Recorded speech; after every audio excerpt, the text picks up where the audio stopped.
안녕하세요. 캡틴의 주식 하이킥입니다. 11월입니다. 계절이 만추의 절정으로 치닫는 시기입니다. 남부지방은 오늘 푸근하고 좋은 날씨인데 중부는 비가 온다고 들었습니다. 이제 조금씩 겨울을 준비해야 하는 시간입니다. 오늘은 다음 주에 찾아올 대형 이벤트들로 인한 시장의 흐름과 HLB와 엘생의 현재 위치에 대해 이야기해 보겠습니다. 구독과 알림, 좋아요 많이들 눌러주시면 감사하겠고요. 먼저 글로벌 증시부터 살펴보도록 하겠습니다. 슈퍼위크가 시작됩니다. 코로나 팬데믹 상황이 3월과 7월을 훨씬 넘어서 발표 매체에 따라 다소 차이는 있지만 미국의 하루 확진자 수가 10만 명을 넘겼다는 보도까지 나오고 있고, 독일, 프랑스에 이어 영국도 한 달간 봉쇄 조치를 결정하는 등 코로나 발생 이후 가장 심각한 상황에서 맞게 되는 최대의 정치 이벤트인 미국 대선이 이틀 앞으로 다가왔습니다. 한편으로는 이렇게 극심한 코로나 상황과 그로 인한 경제 침체에 대한 우려가 미국 대선으로 일부 가려져 왔던 측면도 있어 이번 대선 직후에 코로나로 인한 시장 흐름에 대한 우려는 예측이 불가능한 영역이라고 보는 것이 바람직한 상황입니다. 지난주 글로벌 증시는 코로나 확산세 심화와 각국의 봉쇄 조치, 미국 대선 불확실성, 미국 대형 기술주들의 약세 등으로 일제히 약세를 보여 3월 이후 최악의 한 주를 보냈습니다. 주요국 증시의 주간과 월간 순서대로 살펴보겠습니다. 다우는 주간으로 6.47% 하락, 월간으로는 4.61% 하락입니다. 나스닥은 주간으로 5.51% 하락, 월간으로는 2.29% 하락입니다. S&P는 5.64% 하락, 2.77% 하락입니다. 중국은 1.63% 하락, 0.20% 상승입니다. 홍콩은 3.26% 하락, 월간으로는 2.76% 상승을 보였습니다. 대만은 2.73% 하락, 0.25% 상승입니다. 일본은 2.29% 하락, 0.9% 하락입니다. 호주는 3.77% 하락, 2.06% 하락입니다. 유럽이 심각한데요. 영국은 주간으로 4.83% 하락, 월간으로는 4.92% 하락입니다. 독일은 주간으로 8.61% 하락, 월간으로는 9.44% 하락을 보였습니다. 프랑스도 주간으로는 6.42% 하락, 월간으로는 4.36% 하락입니다. 4년 전 지난 대선에서 당선이 확실시 되었던 힐러리 후보는 선거 직후 출구조사에서도 당선 유력으로 나타났지만 경합주에서의 승부로 트럼프가 당선되어 버렸고, 그 당시 우리 시장은 장중 엄청난 변동성을 보이며 폭락을 맞았습니다. 그날 밤 미국 증시는 개장 후 급등을 보였고, 그때부터 이른바 트럼프 랠리가 시작되었습니다. 우리 시장도 다음날 전일 낙폭을 회복했었습니다. 지난 2000년 대선에서는 공화당의 부시 후보와 민주당의 엘고어 후보의 플로리다주 득표율 차이가 0.5%로 재검표 소송까지 갔었고, 연방대법원 판결까지 약 1개월간 증시는 불확실성으로 7% 이상 하락한 전례가 있었습니다. 현재까지 여론조사에서는 바이든이 여유있게 앞서고 있지만 최근 경합주에서의 격차가 좁혀지고 있고, 우편 투표라는 변수가 있어 대선 종료 후에도 당선자가 확실히 결정되지 않는 시나리오를 가장 시장이 우려하는 것이고, 여기에다 대선 불복 사태까지 나타난다면 정치적 사회적 갈등은 물론이고 금융시장의 충격은 상당히 커질 수 있습니다. 다만 누가 되든지 명확하게 승자가 나온다면 시장은 어느 쪽이든 긍정적으로 받아들일 가능성이 큰 상황으로 보입니다. 코로나의 대확산 상황에서도 정치적 이유로 결국 부양책을 처리하지 못한 양당은 대통령 선거와 함께 치러지는 의회 선거도 아주 중요한 상황입니다. 하원의 전원과 상원의 3분의 1을 선출하는 이번 선거에서 민주당이 장악하고 있는 하원은 오히려 민주당의 의석수를 더 차지하는 것으로 여론조사 결과가 확인되고 있지만, 상원 선거에서는 민주당이 3석만 더 뺏는다면 다수당이 민주당으로 바뀌게 되어 아주 관심이 집중되는 상황입니다. 이 결과에 따라 대선 이후 부양책 처리 기간이 얼마나 길어질지가 달려있겠습니다. 코로나 대확산이 정점을 가늠할 수 없을 정도로 악화 중인 가운데 연준은 대선 다음 날인 11월 4일부터 5일까지 이틀간 FOMC를 개최합니다.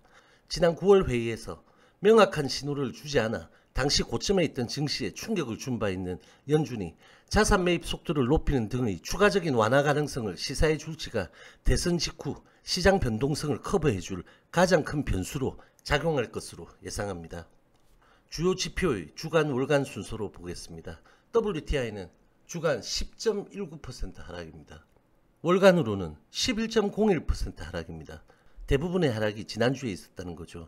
시카고 옵션 거래소의 12호의 빅스는 주간으로 38.00% 급등, 월간으로는 44.18% 급등입니다. 우리 시장 살펴보겠습니다. 지난주 우리 증시는 글로벌의 코로나 확진세의 악화와 그로 인한 봉쇄 조치 현실화, 미국 대선 불확실성 고조, 해외발 수급 이벤트까지 작용하며 코스피에는 극단적인 외인 기관의 매도 압박으로 약세가 지속되었고, 코스닥은 제약바이오의 주중 강한 등락을 바탕으로 한 변동성을 아주 크게 보인 한 주였습니다. 우리 시장의 주간 월간 순서로 보자면 코스피는 주간 3.97% 하락, 월간으로는 2.61% 하락으로 7개월 만의 하락입니다. 코스닥은 주간 1.90% 하락, 월간으로는 6.54% 하락입니다. 지난주 외인 기관의 수급을 보면 코스피에서 외인은 1조 5,500억을 매도했고 기관은 1조 700억의 매도를 집중시켰습니다. 코스닥은 지난주 외인은 230억 매도, 기관은 1,325억 매도입니다. 시장이 우려하는 것은 코로나 방역 자체이기도 하지만 그로 인한 이동, 교역, 생산, 소비 등의 위축과 중단, 그리고 경제 침체입니다. 이미 3월에 그 상황을 겪은 글로벌은 다시 봉쇄 조치를 강화하고 있지만 처음 겪었던 그 당시의 극단적인 공포심까지는 보이지 않을 것입니다. 현재 봉쇄를 시작한 국가나 지역에서 조기 통제에 성공할지의 여부가 관건입니다. 우리나라의 코로나 확진자 수도 5일 연속으로 세 자릿수를 기록하고 있어 언제라도 다시 사회적 거리두기 상향 조정의 얘기가 나올 수 있고 시장에 영향을 미치는 상황이 가능합니다. 안심할 수는 없습니다. 대주주 양도세 기준금액 3억의 사안에 대해 여당인 민주당의 당론이 유예로 가닥을 잡았고 주말 동안 당국과 협의를 거쳐 빠르면 이번 주 초에 발표할 것이라는 보도가 있었고 이낙연 대표는 방향은 걱정하지 말라는 언급도 했었습니다. 미국 대선에 대한 불확실성이 극대화되며 시장 변동성이 최고조에 이를 것으로 우려되는 이번 주에 그 변동성을 방어해 줄 수 있는 4가지 요인을 꼽아보자면 첫째, 미국 대선의 원활한 진행과 원활한 결과 도출. 둘째, 연준의 완화적 입장 표명. 셋째, 지난주 수급 이탈을 강하게 보인 외인 기관의 수급 전환. 넷째, 대주주 양도세 유예 결정 조기 확정으로 개인 투심 회복 등이 있는데 이 중에 대주주 양도세 건은 우리나라에서 통제하는 사안이라 긍정적인 소식이 적시에 나와야 하겠고 기대해 보도록 하겠습니다. 주요 지표의 주간 월간 순서로 보자면 원달러는 지속적인 원화 강세에서 지난주 주간으로는 2.2원 상승하며 바닥을 잡는 모습을 일단 보이고 있습니다. 월간으로는 34.4원의 하락을 보이며 장대 음봉을 기록했습니다. 선물은 주간으로 4.28% 하락이고 월간으로는 2.63% 하락입니다. 공포지수인 코스피 빅스는 주간으로 45.98% 급등하여 우려를 자아내고 있습니다. 10월달 월간으로는 32.28% 급등입니다. 지난주 월요일부터 수요일까지 연일 역대급 최소 거래량으로 짧은 양봉을 만들어가며 9만 초반을 다지는 모습을 보인 HLB는 목요일 이렇게 돌파 시도 양봉을 만들었었고 금요일 다시 수렴 중인 20일, 60일, 120일선을 돌파 시도했지만 장 후반 시장 전체적인 폭락에 연동한 매물이 집중되며 음봉을 맞았습니다. 금요일의 음봉이 목요일의 시초가를 훼손하지는 않은 상태입니다. 주간으로는 181만 주의 5일 기준 최저 거래량으로 0.44% 상승한 윗꼬리가 긴 짧은 양주봉으로 2주 연속 도지성 짧은 캔들이 나왔고 월간으로는 1100만 주의 거래량으로 2019년 5월 이후 15개월 만의 최저 거래량으로 11.28% 하락한 음봉입니다. 중앙일보 기사로 불안 심리가 고조되고 있는 상황입니다. 어제 영상에서 따로 말씀을 드렸으니 별도로 언급하지는 않겠지만 시장이 어떻게 반응하는지를 가장 중요한 관점으로 보시는 입장을 견지하시는 게 바람직하실 겁니다. 이번 주 초 여러 불확실성으로 인한 하방 시도가 만약에 있을 경우 1차적으로는 지난주 이 세 캔들의 저점인 9만원 대마디, 2차적으로는 10월 15일부터 20일까지 이 4개의 캔들의 이 박스 하단을 지지하여야 할 것입니다. 그리고 그런 상황이 나온다 하더라도 그것은 일시적이어야 하고 밑꼬리를 다는 주봉이 나와야 합니다. 그리고 그럴 것이라고 예상합니다. 금요일 나왔던 이스라엘 말기암 환자 치료 목적 승인은 얼마 전 한국식약처의 승인과 함께 중국을 제외하고 실질적으로 임상이 아닌 현실에서 처방되는 첫 번째 외국의 사례로 매출 기대가 아닌 상징적 의미로 이해하시면 됩니다. 여러 가지 논란으로 지난 몇 개월을 지내왔지만 11월 의미 있는 모멘텀이 발생할 소지에 대해 무게를 두겠습니다. 월 초반의 변동성 가능성 이후의 좋은 흐름을 기대하는 한 달이 될 수 있을 것입니다. 그리고 참 11월에 엘레바의 보호예수 해제 물량에 대해 일부 우려가 있으신 것 같은데 2년 전 엘레바 임원이었던 알렉스 킹과 그 당시 김성철 박사는 HLB의 스탁 옵션을 매도한 적이 있었습니다. 그때는 각자의 현금이 필요하다는 이유로 스탁 옵션을 매도했을 뿐이고 지금은 이미 합병 당시의 계약으로 인해 언아웃 조항이 진행 중이고 이미 일부 현금이 지급된 상태고 앞으로 NDA 신청, NDA 승인 때 다시 언아웃 금액이 지급이 됩니다. 즉 그분들의 현금이 필요한 상황은 아닙니다. 그리고 그분들이 매도하기에는 현재의 너무나 낮은 가격이죠. 보호예수 해제 물량에 대한 오버행 우려는 하지 않으셔도 될 것 같습니다. HLB 생명과학 보겠습니다. 엘생도 지난주 흐름과 거래량은 LB에 연동하는 모습을 보였습니다. 금요일 돌파를 시도했지만 28,900원 저항 라인에 다시 부딪혔고 막판 시장 폭락의 연동 매물이 저점 마감 음봉을 만들었지만 역시 LB와 같이 목요일 시초가의 훼손은 없었습니다. 주간으로는 543만 주의 거래량으로 0.58% 상승한 긴 윗꼬리 짧은 양봉이고 월간으로는 3,730만 주의 거래량으로 15.76% 하락한 음봉으로 윗꼬리를 달았습니다.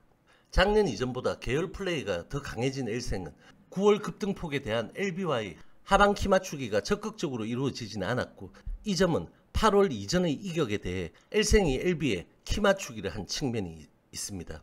한번 살펴보겠습니다. 8월 13일 종가를 기준으로 HLB는 현재 주가가 10% 밑에 있고 엘생은 이걸 기준으로 25.6% 위에 위치하고 있는 상황입니다.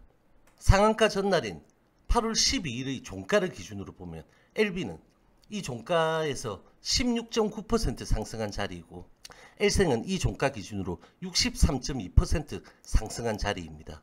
LB 엘생의 차이가 굉장히 크게 느껴지죠.